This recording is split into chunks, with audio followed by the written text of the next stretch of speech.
What accounts for the popularity of Survivor and other reality television shows that present conflict between people? According to Plugged In, Stephen Isaac's words in their original 2000 review of the show still ring true. Survivor isn't at all about shipwreck victims lost at sea foraging for food. It's an experiment in social Darwinism. Who shall we get rid of today? We've all wished at some point or another, especially as teenagers, that we could be rid of someone in our life. But we've always been taught to mend fences and learn to get along. The world, according to Survivor, however, would teach kids that the best way to get ahead is to rally popular support and eliminate the undesirables. With the source of psychology today, we found that viewers are drawn to shows like Survivor and other reality shows that present conflict between people because they envision themselves in these specific situations. Even though these contestants are often shown in a negative manner, viewers are attracted to the competitive nature that occurs throughout the show.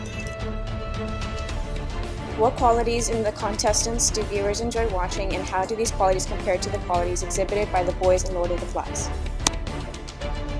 It is a truly Darwinian premise we're dealing with here, only in this carnation.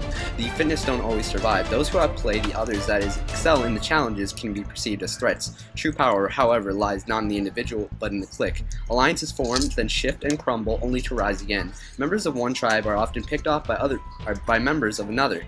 Something that perhaps unfairly reminds me of the days when people's groups, or families, or city-states would massacre their rivals. Players scheme, connive, and lie. Even seemingly good deeds are done with these strategic, not altruistic goals in mind. Where I stand right now with the villains is my main alliance is Tyson, Sandra, and Rob, and we are attempting to pull in and hang on to either Coach or Jerry or both, because there's two factions. There's like the Rob faction and the Russell faction, and Russell's sort of getting the beta dog syndrome where he's really pissed that Rob's sort of like the alpha male, but Rob's played before, a couple of times. He's really good at the challenges. He's good in the camp. He wants to be a leader. He stands up and speaks for himself. Russell never wants to say a word. These alliances are also shown in Lord of the Flies when Jack leaves Ralph's society to form his own. Slowly, boys begin to follow Jack because of his strong will, leadership, and aggressiveness towards others. Ralph is left with Simon and Piggy, the two most intelligent boys on the island. Because of their willingness to search and speak the truth, they are killed by Jack and his alliances. The different characteristic each boy carries affects their decision-making process and sometimes creates conflict among the characters. I've got the conch! Let me speak! Get out of here, Piggy!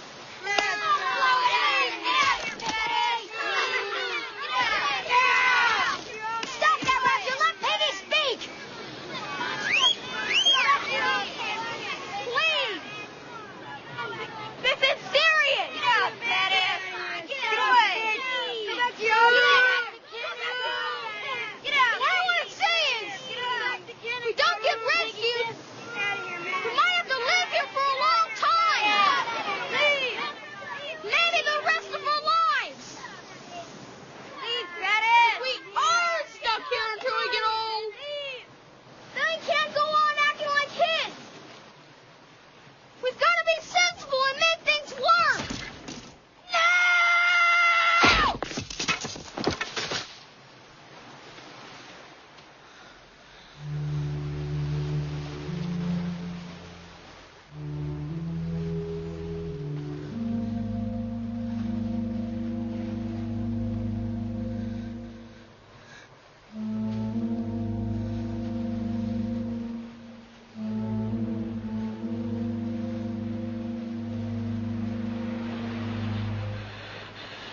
You're not gonna get away with this.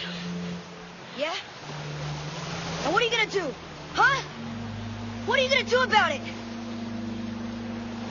You're out of it, pal. You're on your own.